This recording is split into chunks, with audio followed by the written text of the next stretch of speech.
What's going on, everybody? Welcome to another edition of Recher Reacts. I am your host, Jay Recher. It is 11:14 here on this Wednesday night here in the Tampa Bay area. I appreciate everybody for tuning in, whether you're watching here in Tampa Bay or you're watching from anywhere around the world.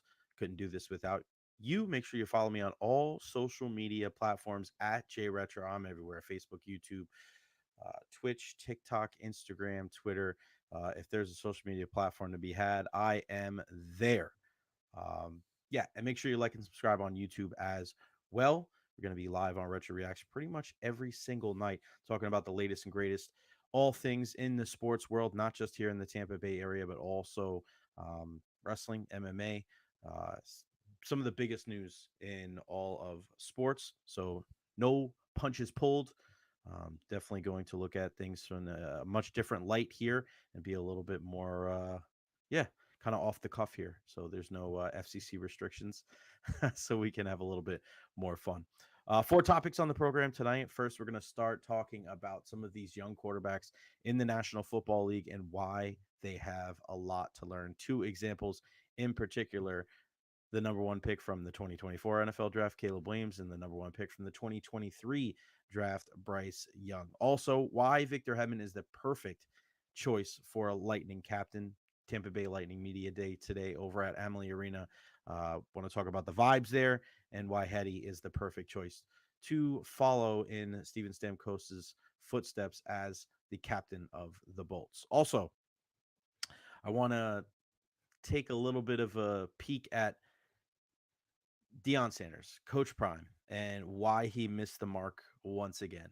I've long been a supporter of Deion Sanders and what he's doing. I think there's a lot of good that can come and is coming from his time there at Colorado.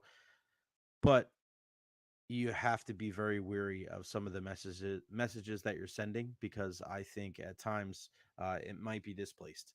And this is another example here from what he just said just yesterday about the media and their treatment of some of his players. And then finally, why I think Adrian Wojnarowski will be back. He has retired, 55 years young, as one of the best NBA insiders that you're ever going to see. Um, to take a role at his alma mater. But I think this will be one of those things where it'll be short lived. I don't think this is going to be something that will be his final job. There's just no way I see a guy that is that connected, that has his hands on information as easily and as quickly as Woj does, the Woj bomb. Uh, it's a lot tougher to give it up as the years go by. And there are a lot of people that want that job and want that type of insight and inside information, and they go their whole careers to try to get to the point of where Woj is right now. And for him to walk away at 55 years young, I just think eventually something's going to pull him back to being an NBA insider. And I'm going to tell you why a little bit later on today on the show. Again, follow me on all social media platforms. You see it right here: Twitter, Instagram, Facebook, YouTube. I'm on TikTok as well. Please follow, share, I'm trying to spread the word as much as humanly possible, and then like and subscribe on YouTube as well. Got to start a little bit earlier tonight because after watching AEW Dynamite, which I think it was kind of a fair to middling show, I'm not going to break down the entire program tonight because as I'm going through everything, it's just like I'm not wasting my time. I got four other topics that I'd rather tackle. No Pindingo softball tonight because of the weather. So let's get right to it right here on Recher Reacts. And I want to start with these young quarterbacks have a lot to learn. And I want to start with, well, let's take a step back. The reason why I say these young quarterbacks have a lot to learn, I'm not saying this in a demeaning way. I'm not saying this in a way where this is something that's wrong. I think that the product right now in the National Football League warrants these young guys to take some time to learn the game. You hear Tom Brady talk about these guys don't learn a program, they learn a playbook in college. You don't go through the ups and downs. You don't have to fight for your spot. You can just transfer, enter the transfer portal, go to somewhere else that'll give you the starting gig. But if you're a high draft pick in the National Football League, you got to understand that there are going to be trials and tribulations. There are going to be obstacles. It's not going to be all rainbows and butterflies. It's just impossible. Not going to happen. And I don't think there's anything wrong with that. But we live in a society, we live in a world right now where we want everything so quickly. We want everything in a microwave. We want all of these quarterbacks that come from the college ranks to the NFL and be successful right off the rip. They look at a guy like CJ Stroud and they go, look, CJ did it. Why can't you do it? CJ Stroud was in a much different environment than what Bryce Young has dealt with in Carolina and what Caleb Williams is dealing with right now in Chicago. It's unrealistic to think that every single one of these highly drafted and these highly touted quarterbacks that are high draft picks coming out of college are going to have success early on. CJ Stroud is the exception, not the rule. Let's not forget that. There's a reason why a lot of these teams are drafting in the top 5, the top 10. It's because they need more than just a quarterback. It was a perfect storm for CJ in Houston with D'Amico Ryans. They already had some good players at the skill positions, offensive tackle, some good defensive players. That's why that's why the Texans were able to make a quick turnaround. Plus, the division wasn't all that great, though a lot of those guys took a dip as well. It's not the same for everybody. These quarterbacks have a lot to learn. And we'll start with Bryce Young in Carolina, getting benched after the second game of the season in favor of Andy Dalton. And shame on the Carolina Panthers for not having a better support system around this kid. You want to go to the veteran route with Frank Reich last year? That didn't work out. You want to go with Dave Canales, who spent 1 year as a play caller with the Tampa Bay Buccaneers, thinking that he's some magical quarterback whisperer? And now you wonder why Bryce Young is benched after the second game? I don't even know if that's the wrong move. He doesn't look right. Remember Sam Darnold, I'm seeing ghosts? That's what Bryce Young looks like.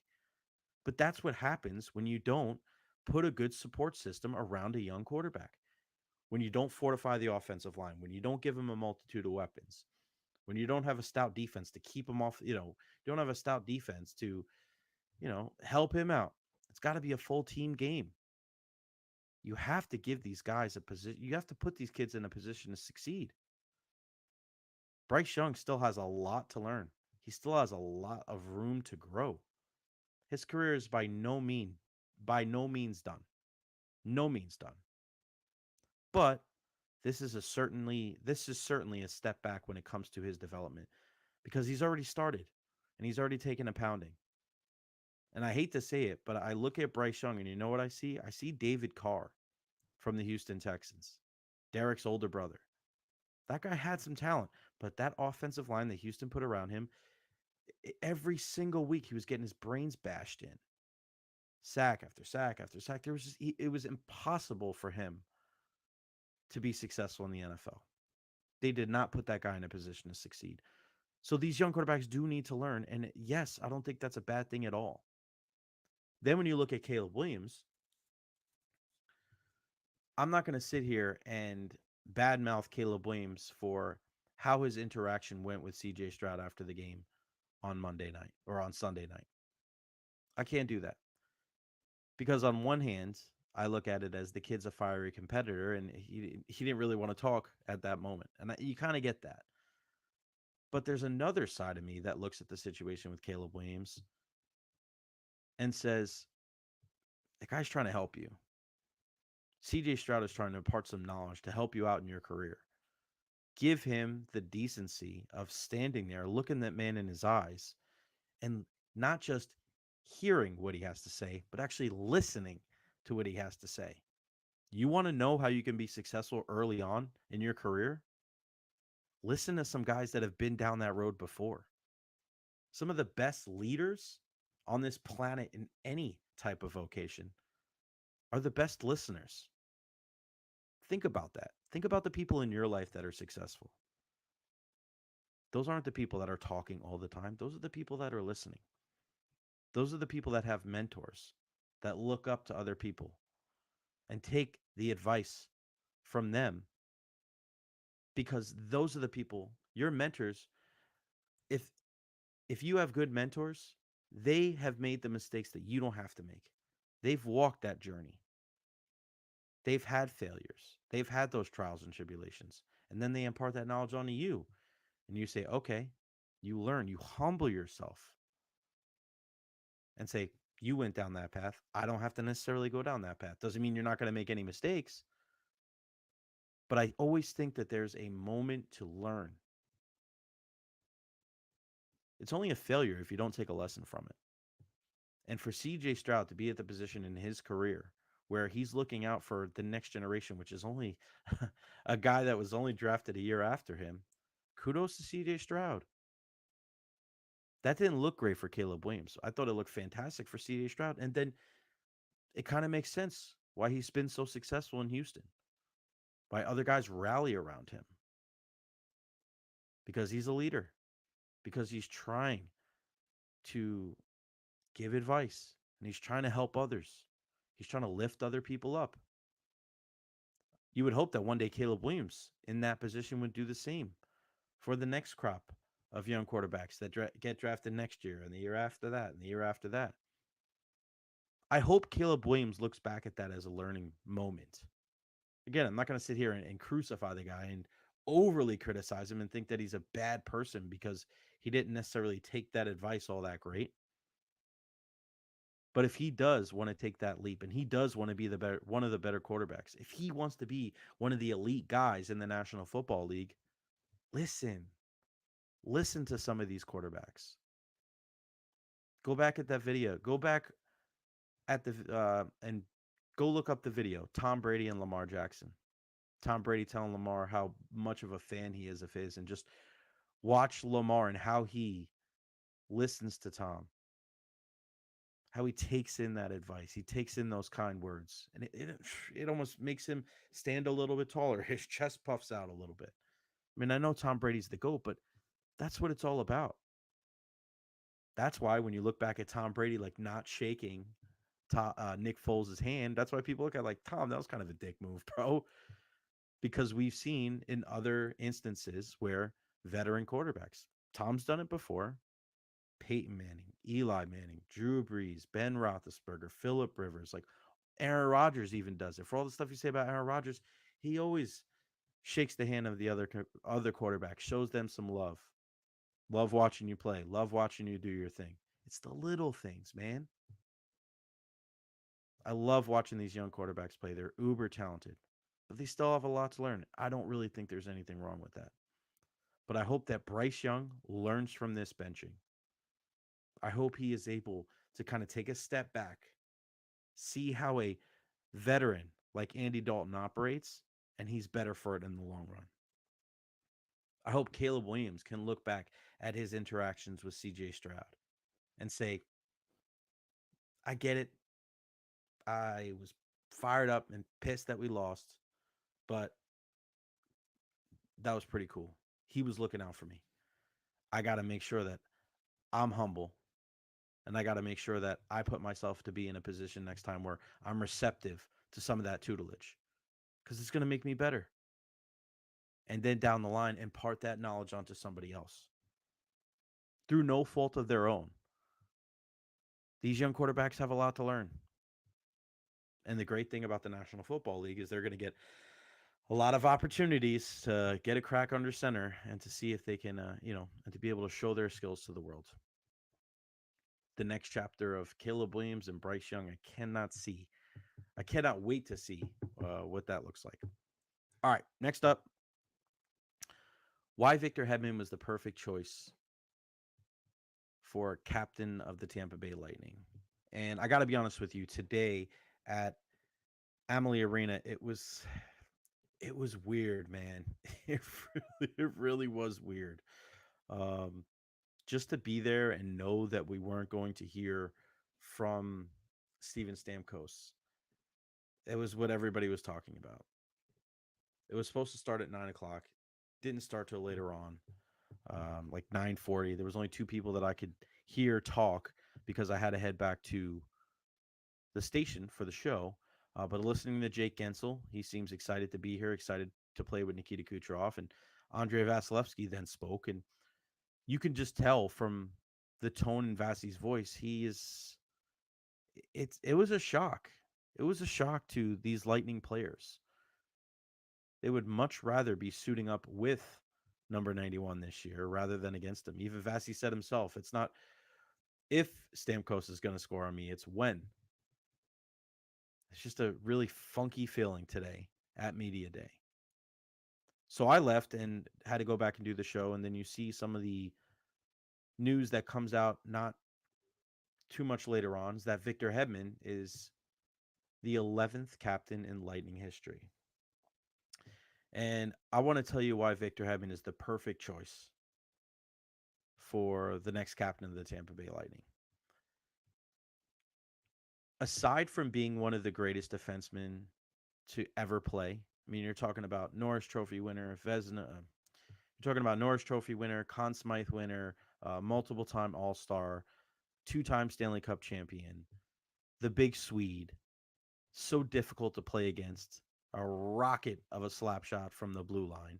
Great penalty killer, great on the power play, and just so well respected around the National Hockey League.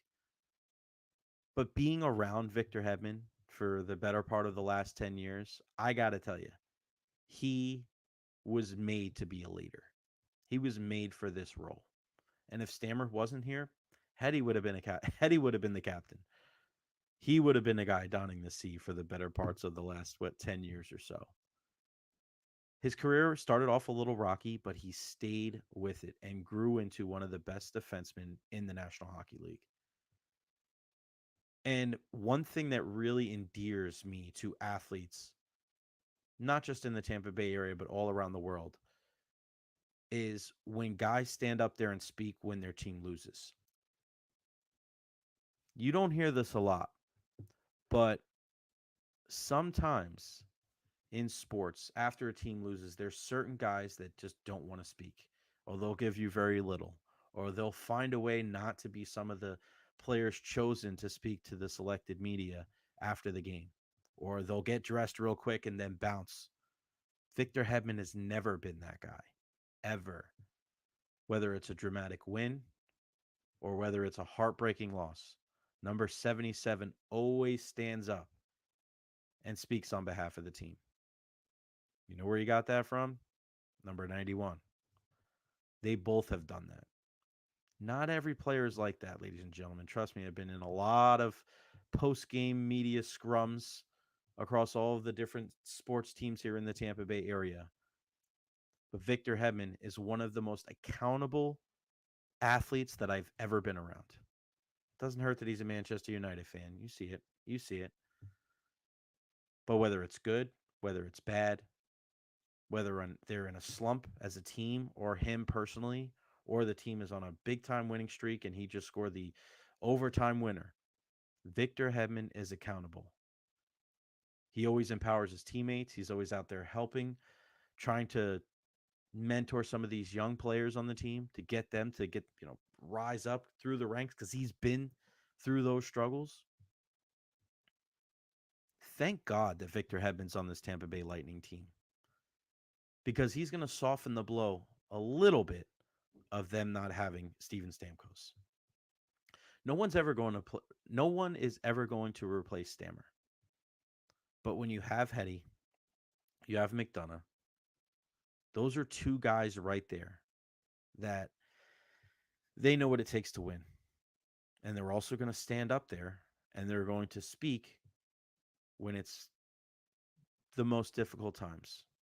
When nobody else wants to get up there and discuss the shellacking they just took on the ice, you know that 77 and 27 are going to be two of the guys that get up there and answer for what the hell just went on.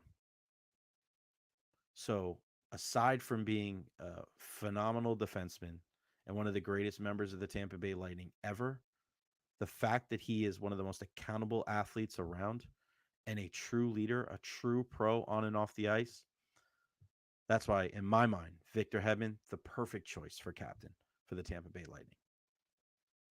All right, let's move on to some college football talk here. And I have really enjoyed the Coach Prime saga that is Deion Sanders, and whether it's Jackson State or now Colorado. The entertainment value is worth it. It really is. And I'm not one of those people that, oh, well, everybody thought they were going to be great. Now that now I hate them, and now I don't care about them. Like, I didn't think Colorado was going to be a world beater anyway. I didn't think they were going to vie for the conference title nor a national title. I'm just enjoying it because I think Shador's a good quarterback. I love seeing Travis Hunter offensively, defensively. And you just know that it's kind of a little bit of a circus wherever Dion goes. He's like the Pied Piper, man. He gets people to go out there to Colorado to watch his games. Terrell Owens could be on the sideline. Lil Weezy's on the sideline. You got Warren Sapp on the coaching staff. Like, it's fun. It's entertaining as hell. But I have to push back on one thing that Dion just said recently when he mentioned that the landscape has changed in college football. Once upon a time, you guys never attacked college players. Now they're making more money than y'all, and some of y'all are envious and jealous about that. So you're on the attack. It was hands off a college player because he's an amateur. Remember that, guys. Now it's hands on. Go at him any kind of way you want. They're making more money than me, and I'm mad about it, and I'm upset about it. And when you attack them, attack them, attack them. These guys are sensitive.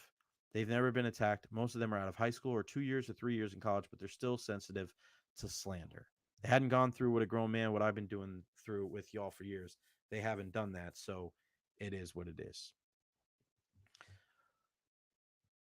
Dion, you should know more than anybody that when you went to Colorado, there was going to be more eyeballs on that product than ever before. You are one of the greatest football players to ever live. You are not shy when it comes to promoting yourself. You refer to yourself in the third person. You are a guy that loves the attention. But one thing that you have forgotten since you've become a coach is that sometimes that attention, it comes with a little bit of negativity, and it comes with people wanting to see you fail. You could control that as a player. You know why? Because you were one of the best players out there, and you could ignore them, and you could let your actions on the field do just as much speaking than what you would say in a press conference after the game. It's different when you're a coach. You're not the guy that's controlling that. You have to trust that your players are going to execute your game plan. You have to trust that your coaches are going to put those players in a position to succeed. And that's where you're missing the boat here. You think people are attacking players now more than in the past because of how much money they're making? Dude, I think it was a pretty well-known thing in the country that these guys, or a lot of them, were getting paid under the table. Maybe publicly people are crying poor, but we knew the deal. So I think a lot of people in the media are actually happy that these kids are getting paid from these NIL deals. I don't see many people that are upset with it. There are some. Some believe that, hey, it should be, hey, tuition's enough. I don't necessarily agree with that. I'm glad these guys get paid. It doesn't mean we can't critique them. It doesn't mean that we can't be critical of some of the things that they've done on the football field. It's not going to be all roses. Everything's not going to be all good, especially when you're not a winning program. You had a losing record last year. It looks like you're going to have another losing record this year. What do you want? Fluff pieces? You want exposés on your players and how great of a human being they are? That doesn't happen in sports, Dion. You know that. You think people would care about you, Neon, Primetime, if you weren't a good corner? If you were just a guy that wore a lot of bling and you were a backup safety, you think people would care about Deion Sanders? No. Come on, man. And just because somebody says something bad about one of your players and them not playing well, that's not slander. That's not slander. Slander, by definition, the action or crime of making a false spoken statement damaging to a person's reputation. Listen, you're in the sports world, man. You're getting paid. These guys are getting paid now. That criticism comes with the job. Where are your receipts? Where are your multiple receipts to make such a blanket statement that all of these media people are jealous because these guys are getting paid? That's deflection. You're deflecting away from the real problem, and it's that your team's just not that good. It's just the nature of the beast. You're not getting unjust criticism. You're not getting unfairly bashed in the media.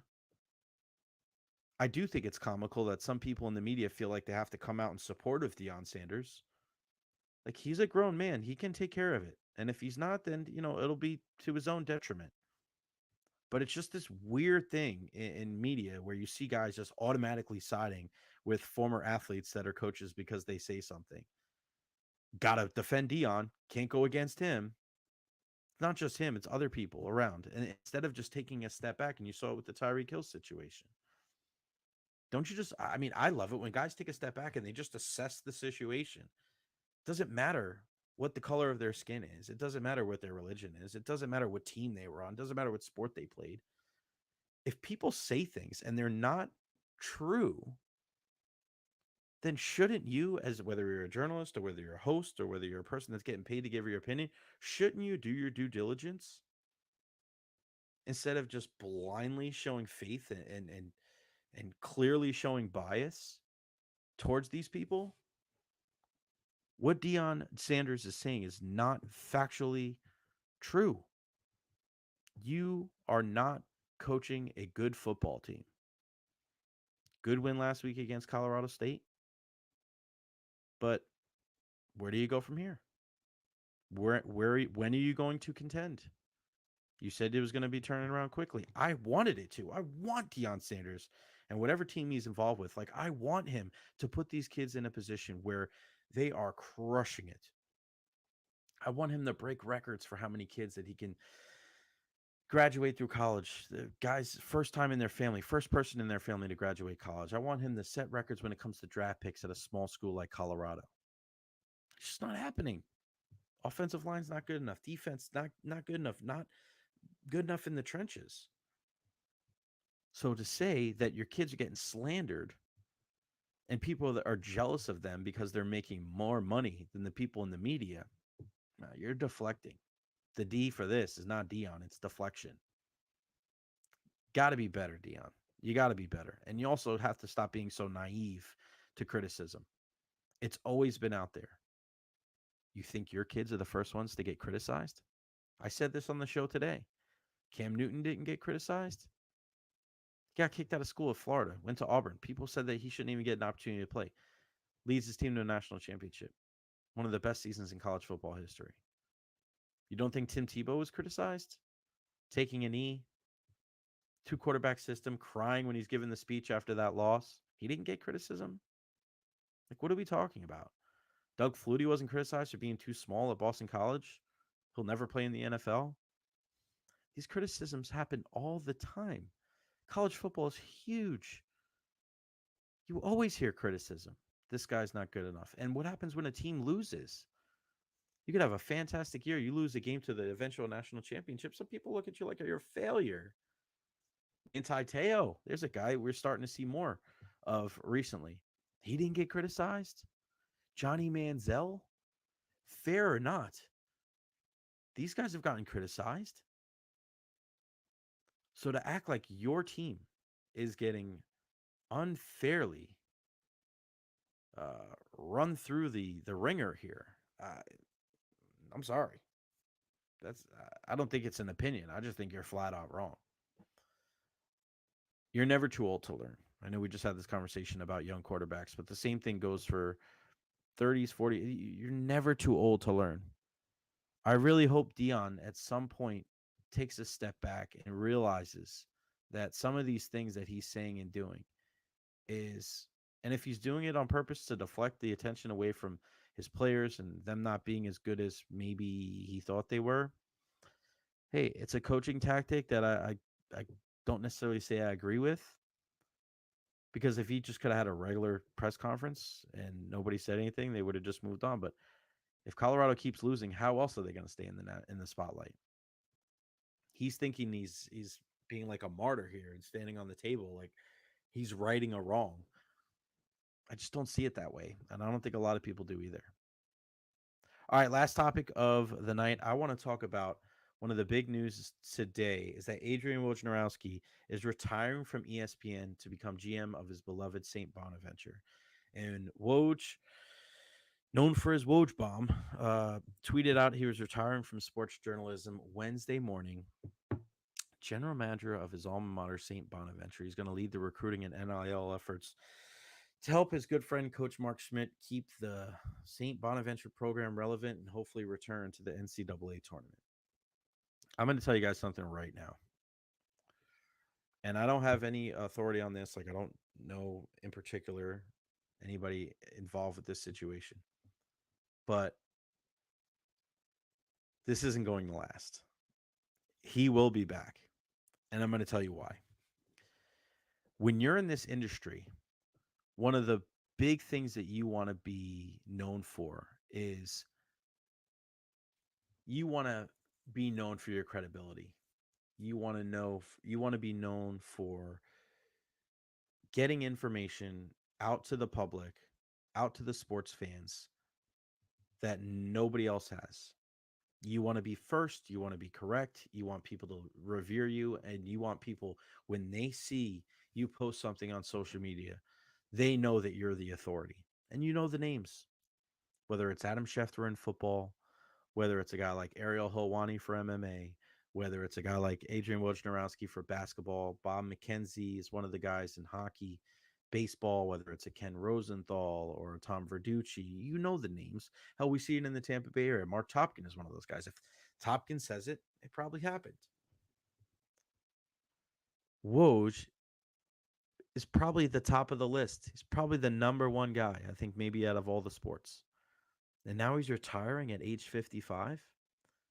Adam Schefter put out a good tweet earlier today of like why he would do this and how he's going to get some semblance of his life back. He's going to get holidays back and he's going to be able to kind of take a shower and not have to check his phone every 5 seconds. And he's not going to be kind of a slave to that thing that's on his hip.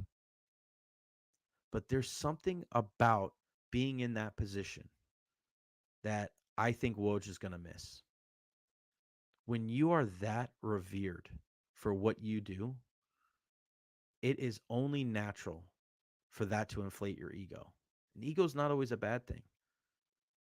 Ego is what gives you confidence when you're down and when things aren't working. And that belief to go forward with maybe a story that is a little bit of a touchy subject. Or it helps you, ask that one question to get what you need or make the right decision to put yourself in a position to succeed. People strive their entire careers to get to a spot where Woj was at. And now he's giving it all away. And it's weird. It's almost like you have the playbook. You had the playbook. You had the cheat codes for sports media. And now you're just kind of handing it back to the sports gods. Nah, I'm good. I'm going to go do something else. I don't see how that works. Because what's going to happen is Woj is going to get this information and he's going to have he's going to have these tidbits and nobody else is going to have the story. He's not just going to sit on them and be like, "Oh, this is great." Because those phone calls are still going to come in. The text messages are still going to come in. Those conversations are still going to be had. Now, with the same frequency, probably not. But what Woj was doing was disseminating this information because he had those relationships. And you're not cutting off all of those ties. You're still going to have those relationships with those people, even casually, even if you're not on the hunt for the latest scoop. He is going to want to get back in the chase at some point. I think it's sooner rather than later. And here's the other thing. He's 55. If he was in his 60s, getting close to his 70s, I would say, okay, I understand that. But he's 55. Still looks good. I understand he would want to spend time with his family, and I get it. I just don't buy it. I don't think that he's going to be out for long. I think eventually he'll see it. He'll be around it. Somebody will hit him up with a big. If he gets information, like let's say LeBron retires at some point and Woj gets that information before anybody else, is he not going to tweet that out? Is he not going to tell the world? That's going to be one of the most viral things that he's ever done. He's going to get that information. And he's going to want to try to get back into it. He's going to get a taste of it at some point, and then he's going to come back. It might be doing his own thing, right? He could do his own like podcast or He could be like an independent NBA insider where he doesn't necessarily have to work for ESPN. But I just find it very hard to believe you make that trip all the way up to the top of the mountain. And then you just go, yeah, this is nice. And I'm going to immediately walk right back down. We'll see. Shout out to my guy T Haw and also Neil Clitheroe brothers. I love you guys. Just feel bad that you are a Arsenal fan. So that's right. I can't be mad at you though. Liverpool, how about that loss? But love the Clitheroes as well. All right, guys, I'm gonna run. I'm gonna cut up some of these videos and post them out for you. I love you all. I appreciate it. Make sure you guys follow me on all social media platforms, on Twitter, on Instagram, on Facebook, YouTube, TikTok. I am everywhere. Like and subscribe, please, on YouTube. Every single one of those likes and subscriptions definitely do help. All right. Back in action possibly tomorrow. Possibly. We'll see if there's any big time pertinent information. I was going to not go on live on Thursdays, but with Thursday Night Football, there is some kind of really cool stuff out there. And also, we're getting one day closer to USF Miami and then Buccaneers and Broncos on Sunday. It's going to be a full weekend over there at Raymond James Stadium. Again, follow me at Jay Recher, and we'll see you probably tomorrow night right here on Recher Reacts. Peace out, y'all.